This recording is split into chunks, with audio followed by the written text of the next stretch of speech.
noite está pronto o plano de desconfinamento. O Primeiro-Ministro prepara-se para anunciar ao país. O Conselho de Ministros esteve reunido durante todo o dia para discutir as medidas que não foram todas consensuais e, ao contrário do que é habitual, o Presidente da República hoje não vai fazer declaração ao país. Tiago Contreras, boa noite. Imagino que, nesta altura, aí vem o Tiago Contreras. Tiago Contreras, boa noite. Acabou agora mesmo o Conselho de Ministros e o Primeiro-Ministro já a caminho do Palácio da Ajuda para anunciar as medidas de desconfinamento.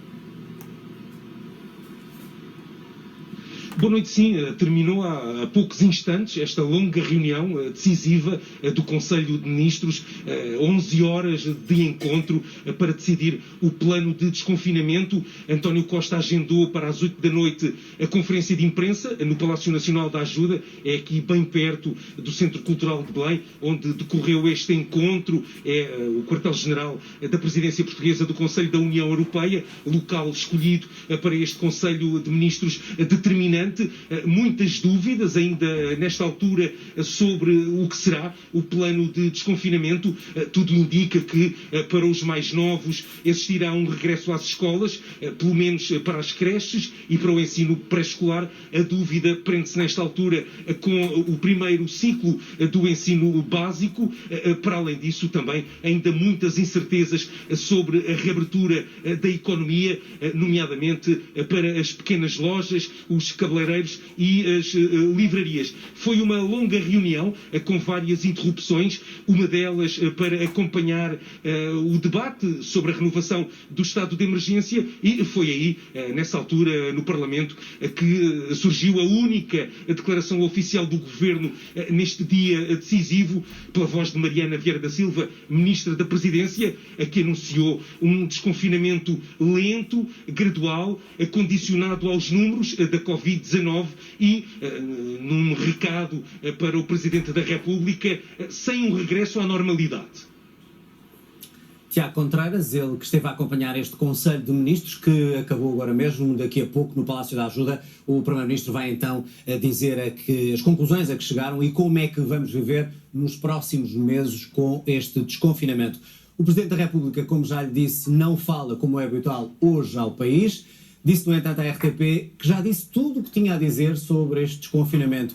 Antes de partir para Roma, é a primeira visita oficial de Marcelo Rebelo de Sousa neste segundo mandato, o Presidente lembrou o discurso da tomada de posse quando pediu um desconfinamento com sensatez e sucesso. Sem púlpito, sem discurso, sem comentários. Pela primeira vez desde o início da pandemia, o Presidente abdicou da habitual mensagem ao país. Limitou-se a anunciar a decisão. Na sequência da autorização aprovada esta tarde pela Assembleia da República, o Presidente da República assinou o decreto que renova o estado de emergência até 31 de março. Mesmo durante a campanha eleitoral, quando suspendeu as comunicações ao país, o Presidente da República manteve sempre considerações. Agora, à RTP, Marcelo Rebelo de Sousa explica que já disse tudo o que tinha a dizer sobre o desconfinamento. Lembra o decreto do estado de emergência com um aviso de sinais externos complexos que impõem a cautelar os passos a dar no futuro e lembra também o discurso da tomada de posse. Estancar o número dos nossos mortos, baixar a contaminação, ampliar a vacinação, a testagem e o rastreio, evitar nova exaustão das estruturas de saúde e dos seus heróis. Queremos desconfinar com sensatez e sucesso. Marcelo Rebelo de Sousa diz à RTP que apenas fala sobre matérias da competência do Presidente e assim remete para o Governo a responsabilidade das medidas da reabertura. Na quarta-feira à noite, jantou com António Costa no Palácio de Belém. Ambos discutiram os termos da reabertura do país com as preocupações do chefe de Estado. Para o Presidente, reabrir antes da Páscoa é arriscado. Já o tinha afirmado há 15 dias. Temos de ganhar até à Páscoa o verão e o outono deste ano. Por outras palavras, a Páscoa é um tempo arriscado para mensagens confusas ou contraditórias, como, por exemplo, a de abrir sem critério antes da Páscoa, para nela fechar logo a seguir, para voltar a abrir depois dela. Quem é que levaria a sério o rigor pascal? Enquanto o governo ultimou as novas medidas, o presidente viajou ao fim da tarde para o Vaticano, onde esta sexta-feira vai ser recebido pelo Papa. Depois passará por Espanha nas 2 primeiras viagens ao estrangeiro. O presidente começa o novo mandato a deixar o governo sozinho. O governo que anunciou que o plano de desconfinamento vai ser lento, gradual e afastou qualquer hipótese de regresso à normalidade nos tempos mais próximos. O Parlamento aprovou assim o 13º estado de emergência. PCP, Verde, Chega e Iniciativa Liberal votaram contra. O Bloco de Esquerda absteve-se. Para quem tinha dúvidas, a garantia e um aviso. O processo que vamos iniciar de levantamento de medidas é um processo lento, é um processo gradual e é um processo que só poderá continuar a avançar nos calendários apresentados se continuarmos a cumprir os indicadores de saúde. Não é um processo que possa corresponder a qualquer regresso à normalidade nos nossos tempos mais próximos. O PSD lembra que sempre apoiou o governo nos estados de emergência. No que respeita ao vírus, não fomos adversários políticos, mas enganámos-nos. Nem sempre o bom senso imperou, nem sempre a ideologia esteve ausente. Tem sido uma relação tão desequilibrada que o PSD, por respeito a si próprio, poderia simplesmente quebrar. E não lhe faltariam argumentos para isso. No debate sobre a 13ª renovação, fazem-se apelos ao governo. Não repetir na Páscoa os erros que foram cometidos no período do Natal e no início do ano. Não repetir o relaxamento. Não continuar a agir por fezada. E deixam-se críticas. O que é que vão fazer com a confiança que hoje pedem ao Parlamento? Há uma decisão que estamos a tomar que não é completa, não é plena, porque ela, na verdade, não está completamente informada nem é totalmente transparente. O que é preciso é que seja dito a cada um destes profissionais ou setores de atividade quais são as medidas que têm de adotar para retomar o seu funcionamento em condições de segurança sanitária. A experiência mostrou-nos que as datas pré-definidas não são um bom caminho, são antes um salto no escuro e que o importante sim é olharmos para os indicadores da evolução epidemiológica. Um desconfinamento que arranca com o país em estado de emergência por mais 15 dias. Até quando? Até quando vamos cumprir o ritual de vir aqui debater um estado de emergência que já se percebeu há muito que nada acrescenta? Se aceitarmos placidamente esta exceção, em breve estaremos a suplicar para declarar o estado de normalidade. Temos hoje as medidas mais restritivas da União Europeia. Não por coragem, mas por cobardia de um governo que só soube fechar e encerrar por incompetência. As pessoas fizeram sacrifícios enormes em muitos casos, mas esses sacrifícios deram resultado. Quem vota a favor? Está aprovada a renovação do estado de emergência, desta vez até 31 de março.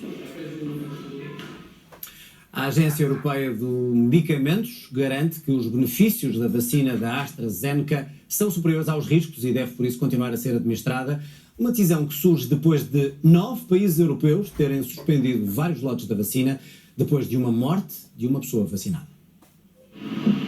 A Itália é o mais recente país a suspender a vacina da AstraZeneca. Também esta quinta-feira, a Noruega, a Islândia e a Dinamarca deixaram de administrar devido a receios de formação de coágulos sanguíneos nas pessoas vacinadas. Først og fremmest vigtigt, at når der er nogle risici forbundet med en vaccine, at så skal de afdækkes, og de skal undersøges ordentligt. Og derfor synes jeg, det lyder som en rigtig beslutning, at vi indtil videre sætter vaccinationer med AstraZeneca i bero, indtil at der er, kan man sige, sundhedsfagligt belæg for at fortsætte med vaccination. A Áustria foi o primeiro país a anunciar a retirada de lote da vacina, depois da morte de uma enfermeira de 49 anos devido a problemas de coagulação sanguínea 10 dias após a toma. Uma outra, de 35, sofreu uma embolia pulmonar e está nos cuidados intensivos. 4 outros países, Estónia, Lituânia, Letónia e Luxemburgo, suspenderam também a administração de vacinas do mesmo lote.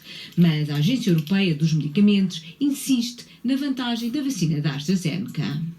A posição do Comitê de Segurança da Agência Europeia dos Medicamentos é que os benefícios da vacina superam os riscos e a vacina pode continuar a ser administrada.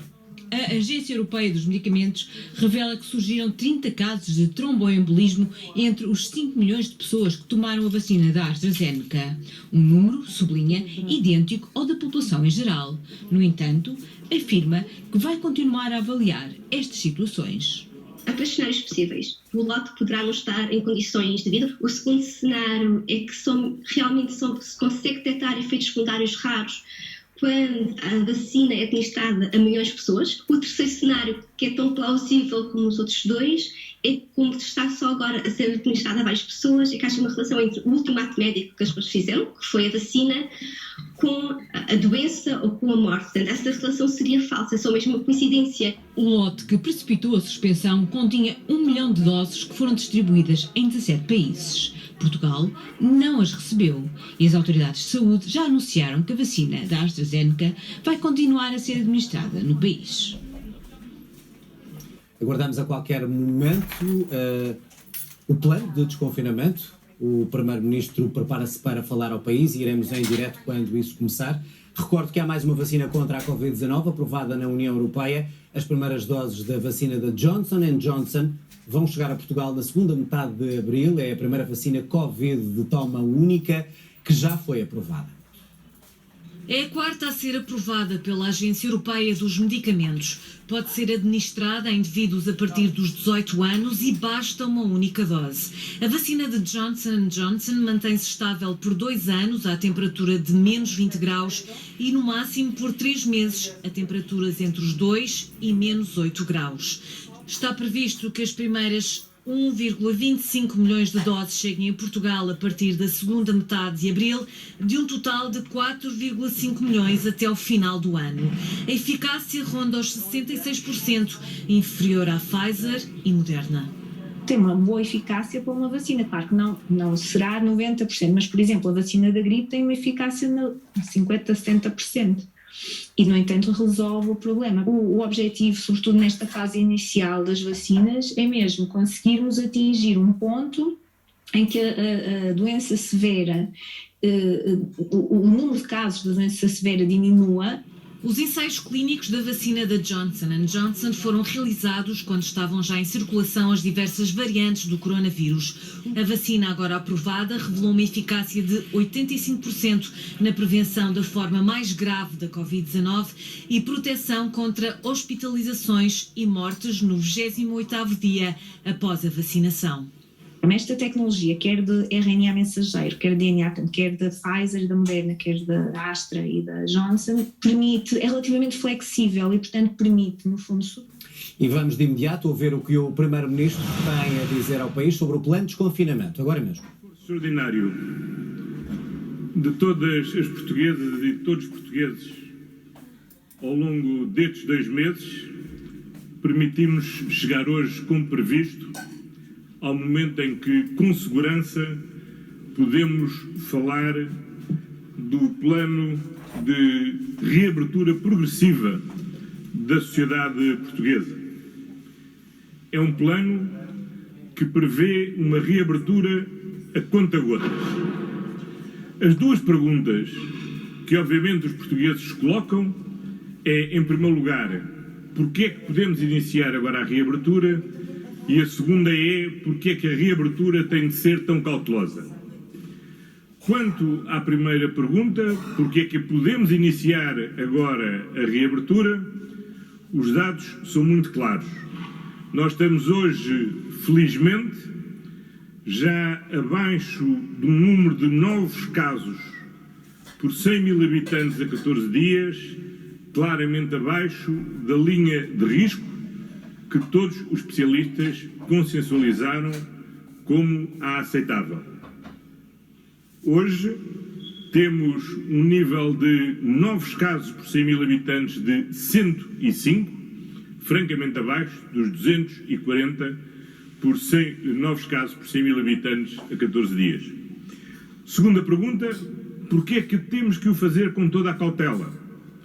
Porque se hoje estamos muito melhor do que estávamos há 2 semanas atrás, continuamos ainda a estar numa situação pior do que aquela que estávamos a 11 de setembro, quando decretamos o primeiro estado de contingência, e a 4 de maio do ano passado, quando iniciamos o primeiro desconfinamento. Por isso, podemos começar a abrir com segurança, mas essa abertura tem que ser uma abertura prudente, cautelosa, gradual, como eu disse, a conta-gotas. Por isso, regras gerais que temos de aplicar. Em primeiro lugar, até à Páscoa, manter o dever geral de confinamento como aquele que tem vigorado. Em segundo lugar, manter a proibição de circulação entre concelhos nos próximos fins de semana, também no fim de semana e também na semana anterior à Páscoa, entre 26 de março e 5 de abril, para garantir que a Páscoa não é um momento de deslocação e de encontro, mas, pelo contrário, mais um momento de confinamento. A abertura terá um calendário que resulta da avaliação de risco de cada uma das atividades e da sua correlação com o risco da pandemia que o conjunto de especialistas do Instituto Nacional de Saúde Pública e da Escola de Saúde Pública, da professora Raquel Duarte e do professor Óscar Felgueiras vieram a definir e com base no qual o Governo tomou as decisões. Temos, por isso, um calendário de reabertura que se inicia a 15 de março e que se prolonga até ao dia 3 de maio.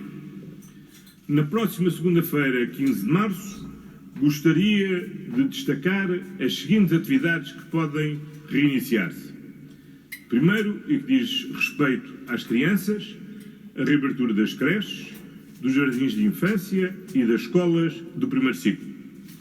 Em segundo lugar, e no que diz respeito à atividade comercial, voltarão a abrir as lojas de comércio local de bens não essenciais para venda ao postigo e também as livrarias. E também podem ser retomados as atividades de cabeleireiro, barbearia, manicures e similares. 15 dias depois, dia 5 de abril, poderão então reabrir as escolas do segundo e do terceiro ciclos, poderão abrir as lojas com porta para a rua até 200 metros quadrados e com atendimento ao público, poderão abrir as esplanadas de restaurantes, cafés, pastelarias, não devendo ser possível ter mais de 4 pessoas em conjunto, e reabrirão também os museus, os monumentos, galerias de arte e outros equipamentos desta natureza. 15 dias depois, a 19 de abril, será a vez de abrir o ensino secundário e o ensino superior, os teatros, os auditórios, cinemas e outras salas de espetáculo, as lojas do cidadão e os restaurantes, cafés e pastelaria voltarão a poder ter serviço de mesa no interior, limitados a 4 pessoas e a 6 pessoas nas esplanadas. Passarão também a ser possíveis eventos no exterior sujeitos à lotação definida pela Direção-Geral de Saúde e poderão ter lugar celebrações como casamentos ou batizados com uma limitação de 25% da lotação dos respectivos recintos. Finalmente, a 3 de maio, os restaurantes, cafés, pastelarias poderão ter serviço de mesa até 6 pessoas no seu interior e poderemos ter grandes eventos exteriores e eventos interiores sujeitos à lotação da Direção-Geral de Saúde e as celebrações, como casamentos ou batizados, poderão ter aí uma lotação de 50%. É por isso um processo gradual para o conjunto das atividades que temos mantido encerradas e que está, obviamente, sujeita sempre a uma reavaliação quinzenal de acordo com a avaliação de risco que adotamos. Essa avaliação de risco tem por base 2 critérios fundamentais consensualizados entre os diferentes especialistas. Por um lado, e no eixo vertical, o número de casos novos casos por 100 mil habitantes a 14 dias. Por outro lado, no eixo horizontal, a taxa de transmissibilidade medida através do famoso R, que nos tem acompanhado desde o início desta pandemia. Este é um nível de risco bastante exigente relativamente àquele que adotámos no passado. No passado, como se recordam, o risco extremo estava nos 960 e o risco moderado estava nos 240. Pois aquilo que era o limite mínimo é agora o limite máximo, dos 240, e as medidas terão que ser revistas sempre que ultrapassarmos o número de 120 casos por dia, novos casos por dia por 100 mil habitantes a 14 dias, ou sempre que o nível de transmissibilidade ultrapasse o 1. Ao dia de hoje, nós estamos com 105 novos casos por 100 mil habitantes a 14 dias e temos, com o índice de ontem, um R de 0,78. É por isso um ponto sensivelmente correspondente a esta cruz que aqui temos assinalado. Aquilo que iremos ver e medir cada 15 dias, ou se quiserem até de 2 em 2 dias, porque o R é calculado de 2 em 2 dias, é como é que evolui esta cruz. Se esta cruz evoluir no sentido descendente, significa que o risco da infecção está a diminuir e, portanto, podemos estar confortáveis com as medidas que adotamos e podemos mesmo pensar em poder alargá-las. Conforme vamos evoluindo para um maior índice de transmissibilidade, significa que temos de tomar medidas cautelares para impedir que a degradação, que a situação da pandemia se degrade, e se subirmos também acima dos 120, ou seja, um maior número de casos, significa que a situação também se está a degradar e temos que tomar medidas.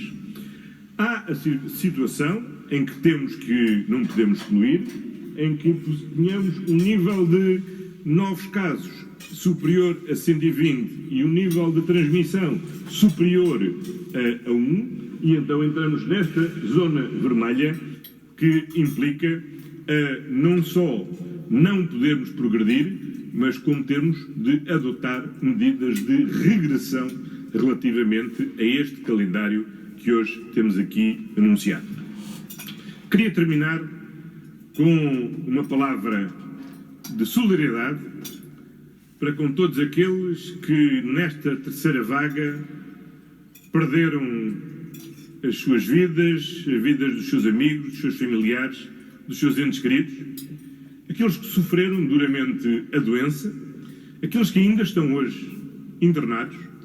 Uma palavra de grande solidariedade para o esforço extraordinário que os profissionais de saúde foram sujeitos ao longo destes 2 meses, e uma palavra geral de solidariedade para com todas e todos os portugueses que, com o seu sentido cívico, nos permitiram chegar a um momento em que podemos de novo olhar para a reabertura da sociedade com segurança e com confiança.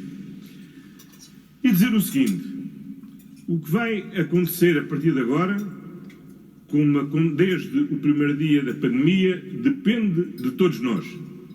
Da forma como mantivermos a disciplina individual, do uso da máscara, da higiene das mãos, do distanciamento físico, de evitar os ajuntamentos, do cumprimento escrupuloso das regras. Se assim não for, não só não vamos poder manter-nos nesta zona onde progressivamente vamos continuar a reabrir a sociedade, como podemos entrar naquelas 2 zonas amarelo de risco, onde temos de paralisar a nossa evolução, ou pior ainda, atingir a zona vermelha, onde temos de andar para trás. Da nossa parte, adotamos um programa que é um programa muito conservador, a conta-gotas, de forma a não corrermos riscos excessivos. Sabemos bem que esta estratégia, sendo prudente do ponto de vista da saúde pública, significa sacrifícios acrescidos, sobretudo para as empresas, para aqueles que vivem do seu trabalho e um peso acrescido sobre o futuro da nossa economia. Julgamos que, como sempre, a vida, a saúde, são os bens que temos que colocar em primeiro lugar e que tudo temos que fazer para salvaguardar. E se fomos capazes, nestes 2 meses, de cumprir e alcançar resultados tão notáveis, em que depois temos chegado a ser, durante alguns dias, os piores do mundo, conseguimos ser aqueles que temos um menor número de novos casos por 100 mil habitantes a 14 dias da União Europeia. Agora o que temos que fazer é manter esta trajetória, não estragar aquilo que conseguimos já alcançar, de forma a podermos ir retomando com segurança a normalidade possível das nossas vidas. Estas medidas, naturalmente, serão acompanhadas simultaneamente da execução do programa de vacinação e, por outro lado, da nova estratégia de testagem que visa aumentar significativamente o número de testes a realizar, para não nos limitarmos a testar quem teve um contato de risco ou quem, por se sentir sintomático, está a ser testado, mas para irmos à procura dos assintomáticos desconhecidos que temos que procurar identificar, isolar, conhecer o seu universo de contactos, de forma, através do rastreamento, poder também isolá-los e assim estancar a pandemia. Mas vacinação, rastreamento e testagem são instrumentos complementares. O essencial, como sempre, é o comportamento individual de cada um de nós e, por isso, como até hoje, continuo a contar plenamente com cada portuguesa e com cada português. Muito obrigado. Sr. Primeiro-Ministro, boa noite. José Manuel Mestre, SIC e SIC Notícias. Queria perguntar-lhe, se chegarmos à Páscoa com valores residuais, se os portugueses terão direito a um bónus de antecipar todo este calendário, ou seja, se aquela cruz estiver baixado para o canto inferior esquerdo. Por outro lado, se chegarmos ao vermelho, se podemos voltar às medidas que temos hoje ou se isso está afastado. Última pergunta, quanto é que custou ao Estado este confinamento? Já tem contas feitas? Não tenho contas feitas. Aquilo que lhe posso dizer é o seguinte: amanhã mesmo o Sr. Ministro da Economia, o Sr. Ministro do Trabalho, o Sr. Ministro da Cultura, o Sr. Ministro da Educação irão apresentar um conjunto de medidas de apoio às empresas, ao setor cultural, ao setor desportivo, em complementaridade às já adotadas até este momento.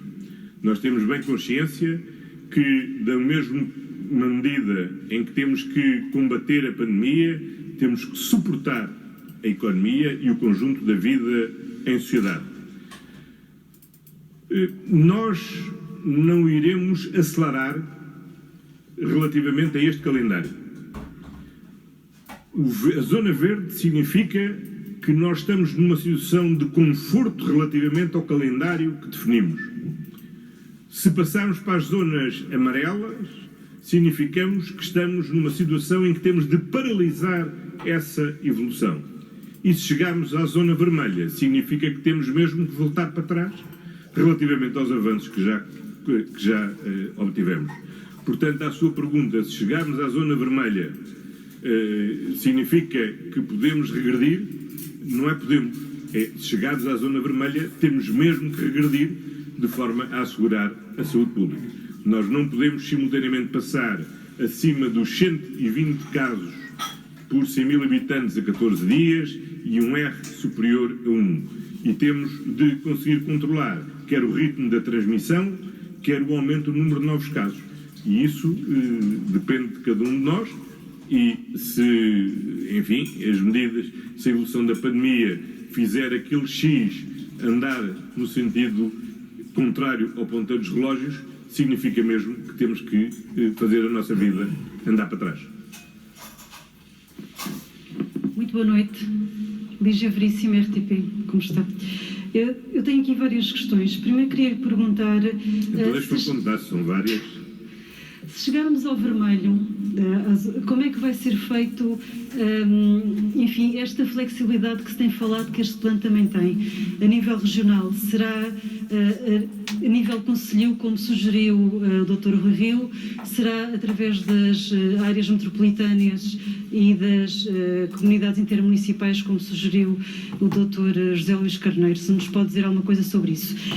Depois quero saber se há um segundo plano a partir de 5 de maio, se está previsto, e não posso deixar de lhe perguntar em relação ao Presidente da República, tem havido alguma polémica pelo facto de ele hoje não falar ao país, é certo que está em viagem para o Vaticano, mas se ele concordou ou não com este plano ou se mostrou alguma reserva, como tem sido dito, e se nos pode dizer alguma coisa sobre isso.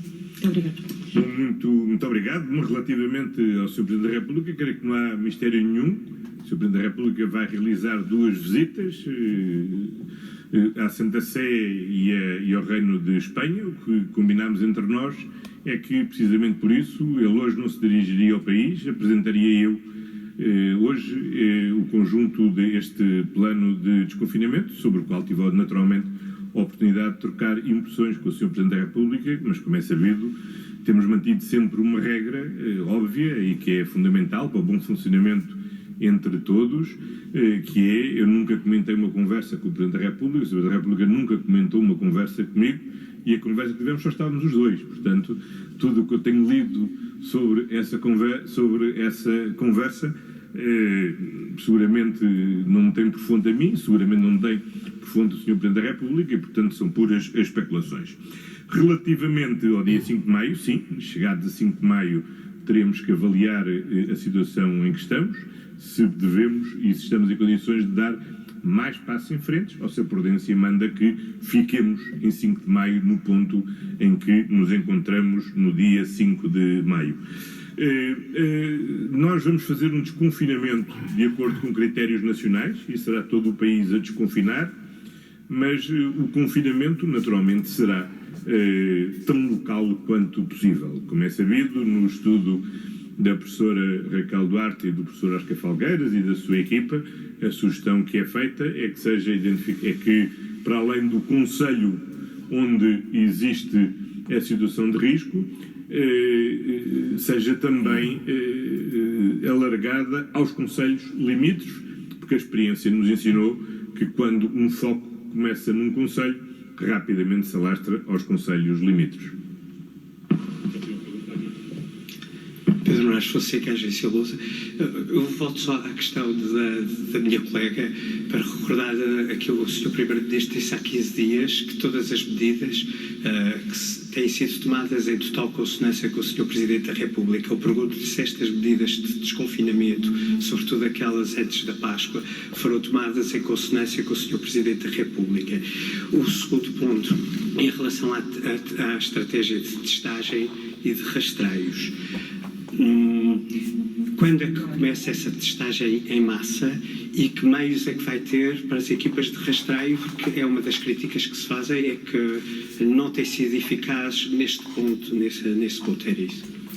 Bom, relativamente ao Sr. Presidente da República, como já tive a oportunidade de dizer, eu nunca falo sobre as conversas com o Sr. Presidente da República. O Sr. Presidente da República tem o feito também, como o Sr. Presidente da República tem dito repetidas vezes publicamente, e creio que ainda ontem o disse, ou antes de ontem o disse, em matéria de combate à pandemia tem existido sempre total solidariedade institucional entre Governo, Presidente, Assembleia da República, além de mais porque grande parte destas medidas decorrem do estado de emergência, que é decretado pelo Sr. Presidente por sua iniciativa, que requerem uma autorização da Assembleia da República e que finalmente ao Governo cabe simplesmente regulamentar. Havia outra questão que tinha... relativamente às equipas. Bom, como é sabido, hoje, neste momento, temos a situação de rastreio perfeitamente assegurada, a cumprir todos os prazos que estão definidos como critérios secundários para avaliar a evolução da pandemia e temos hoje uma capacidade em harmónio de aumentar a capacidade de rastreio sempre que é necessário, designadamente com recurso aos elementos das Forças Armadas ou outros elementos civis, outros servidores do Estado civis que o podem e estão preparados para o fazer. Já houve uma altura que tivemos muitas pessoas, na fase mais crítica da crise. Hoje, felizmente, precisamos de menos rastreadores, mas estamos a cumprir o plano de rastreamento com os prazos estabelecidos e, portanto, neste momento, estamos em condições de assegurar que assim vai continuar. O Primeiro-Ministro aqui a apresentar o plano de desconfinamento, um plano que vai durar até maio, vai sendo avaliado, já temos aqui algumas ideias para avaliar e por isso mesmo importa perceber este plano melhor e os riscos que pode ter. No telejornal, o infecciologista António Silva Graça e António José Teixeira. Boa noite aos dois, bem-vindos. Começando talvez por si, para saber se este é um plano cauteloso ou se é seguro, ou seja, vimos ali um quadro com um X, medidas cautelosas e a conta-gotas. Com os dados que temos de infecção e do R, ou seja, perceber qual é o grau de contágio em Portugal, este é o plano adequado, em sua opinião? Eu penso que é muito elucidativo que o Sr. Primeiro-Ministro não tenha falado em plano de desconfinamento e que tenha falado de uma reabertura progressiva das atividades. Efetivamente, não me parece que estejamos em condições de desconfinar, mas sim, e isto já tem sido dito anteriormente, que deveria haver o sinal de que naturalmente era a altura de algum alívio. E esse algum alívio percebemos que tem que começar naturalmente pelas atividades escolares, pelas atividades letivas. Foi aqui entendido que não seria só até ao pré-escolar, seria também, digamos, o primeiro ciclo do ensino básico, que a mim me parece naturalmente adequado. E eu considero que estamos numa situação do ponto de vista sanitário para o fazer. Até há quem admita que se poderia ter começado uns dias mais cedo. De qualquer modo, penso que há aqui um aspecto que gostaria de sublinhar.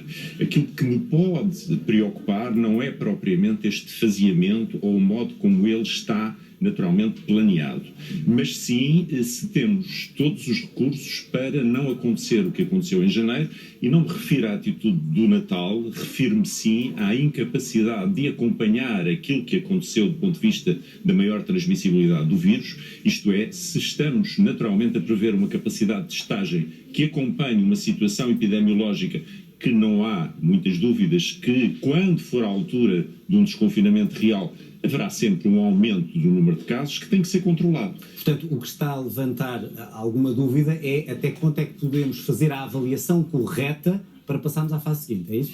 Sim, e se temos os recursos para, de uma forma progressiva, acompanharmos as necessidades. Aumentando o número de casos, tem que aumentar naturalmente a capacidade de testagem, mesmo que se comece, digamos, num ponto basal, ela tem que ir acompanhando a situação epidemiológica e também não pode naturalmente acontecer o atraso da avaliação epidemiológica que aconteceu no passado. Neste momento existem os recursos, mas o número de casos é pequeno. Vamos só ver aqui duas ou três questões concretas.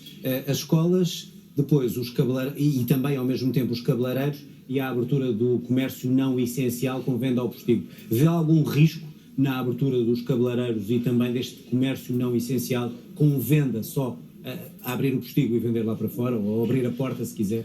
Eu confesso que para um primeiro alívio seria mais confortável para mim se ele acontecesse só nas atividades escolares, porque aquilo que temo é que naturalmente as pessoas, depois de saírem naturalmente com os filhos para eles irem para a escola, aproveitem a saída de casa para utilizar não só alguns dos recursos que vão ser disponibilizados, como também o comércio ao postigo, e que isto vá fazer com que mais pessoas vão interagir.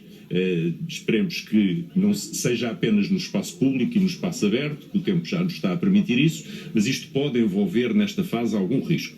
Claro que está aqui prevista, além do faseamento, uma avaliação contínua. Naturalmente que este é um aspecto que convém sublinhar como positivo, do mesmo modo que eu também considero muito adequado que o critério para esta reabertura seja um critério nacional e, portanto, não se esteja logo à partida a utilizar um critério ou regional ou ainda mais restritivo, mais limitado, mais preciso a nível do Conselho. Sobre a avaliação, nós vimos ali um quadro apresentado pelo Primeiro-Ministro, um X, uma barra do lado direito, bom, mas em termos práticos, para quem está lá em casa, e nós damos essas notícias e falamos consigo todos os dias, temos dois fatores que têm que ser analisados. A questão do R, ou seja, a transmissibilidade do vírus, e ao mesmo tempo os casos que temos. Muitas pessoas fazem esta confusão, esta dúvida. temos os casos de infecção a baixar, mas temos o R a subir. Ou seja, se temos menos casos, não deveria o R também descer? Como é que isso acontece? Só para ficar claro, para saber como é que vamos fazer primeiro, a avaliação. Clarificar, talvez aquela representação gráfica é aquela que o Instituto Nacional de Saúde, Dr. Ricardo Jorge, utiliza nos seus boletins epidemiológicos. Portanto, não é nenhuma novidade. Ele utiliza até para comparar a situação de Portugal com a situação dos outros países da Europa e, naturalmente, tem em consideração esses dois aspectos, o RT e o número de novos casos. Porquê é que o número de novos casos pode estar a diminuir e o RT, que mostra a dinâmica da infecção, pode estar a aumentar? Primeiro, convém ter a ideia que este RT, este índice, é um valor composto, e composto pelas diferentes regiões do país, incluindo as ilhas. Na última avaliação, o RT, por exemplo, dos Açores e da Madeira já era superior a 1. Podemos discutir se há aqui alguns condicionantes, mas naturalmente que ele vai influenciar o valor nacional. E neste momento percebemos que ele já subiu um pouco mais, quase certamente pela influência daquilo que se está a passar nas ilhas e naturalmente pela influência daquilo que estamos a assistir, nomeadamente na região norte, na região centro, na região do Alentejo. Isto é, uma redução muito lenta, digamos, com pouca força dos novos casos. Portanto, eles estão a reduzir-se pouco. E há regiões onde eles já estão a inverter, digamos, esse movimento. E é por isso que o RT, esta dinâmica, que é conjuntura de todas as regiões, pode, naturalmente, e está já a subir um pouco, apesar do número de novos casos estar a diminuir. Está então apresentado este plano, esta apreciação do especialista em termos médicos, em termos de saúde pública. António, há também aqui uma questão política, porque temos que ver a saúde e a economia. E é isso que, obviamente, esteve na balança deste Conselho de Ministros, que não foi consensual. Para uns não é o plano que a maior parte queria, para outros é ainda demasiado cauteloso. O que é que achas que o Governo aqui fez? Jogou pelo seguro, escudou-se nos especialistas, foi um bocadinho mais além? Bom, eu acho que não há plano perfeito, tendo em conta os danos que a pandemia causa à economia e causa à sociedade. E desse ponto de vista, tomar uma decisão, decidir por onde se vai, se abre mais ou se abre menos, comporta sempre riscos. E digamos que nós não podemos viver eternamente confinados, tal não seria possível ou não seria suportável e não seria viável, mas obviamente que temos que tomar cautelas de modo a permitir que a atividade económica possa funcionar. E o pior que podemos fazer agora, que vamos entrar na tal reabertura progressiva, já não é um desconfinamento a palavra escolhida pelo Governo, a tal progressividade a conta-gotas, sempre com palavra de segurança, cautela, que foram curiosamente as palavras usadas pelo Presidente da República, exigem muito rigor, exigem, como disse o Dr. António Silva Graça, exigem que a testagem, que o acompanhamento, que o rastreio, que a vacinação funcionem, porque só assim é possível abrir progressivamente a economia. Eu diria, na relação do Primeiro-Ministro com o Presidente, que fica aqui patente que, por aquilo que ouvimos ao Presidente da República há 15 dias, por aquilo que ele tem dito no discurso de posse nos últimos dias, porventura a ideia que Marcelo Rebelo de Sousa deixou é que ele gostaria que este confinamento fosse até à Páscoa, se mantivesse como está até lá. A abertura, ainda que muito, digamos, restrita, seja no pré-escolar, nas creches, no primeiro ciclo, seja algum comércio que também aqui fica com essa possibilidade, pelo menos até um prazo que vai até a partir de 15 de março, precisamente, e depois a reabertura já depois da Páscoa, deixa entender que o Governo tentou uma aproximação às cautelas do Presidente, que teve em conta a sua opinião, mas que assumiu aqui, porventura, foi um pouquinho mais longe do que... Foi mais longe, mas talvez também tenha ficado aquém das expressões que recebeu, daquilo que até tencionava fazer. Ou seja, nota-se no discurso de António Costa hoje muita cautela, muita prudência e a ideia que passa que isto é conta-gotas, que temos índices, temos critérios pela primeira vez que nos permitem perceber como é que vamos evoluir. E isso é um progresso, essa combinação de risco de atividade com o risco da pandemia, seja pelo R, seja pelo número de casos, deixa pelo menos um indicador objetivo para percebermos o caminho que temos para percorrer. Agora, manifestamente, Marcelo Rebelo de Sousa teria sido, de certo, mais restritivo do que foi o Governo hoje, mesmo que tenha sido pouco e tenha ficado aquém do que muitos esperavam. António José Teixeira, Dr. Silva Graça, muito obrigado aos dois, e ficou então a apreciação deste plano para reabertura do país.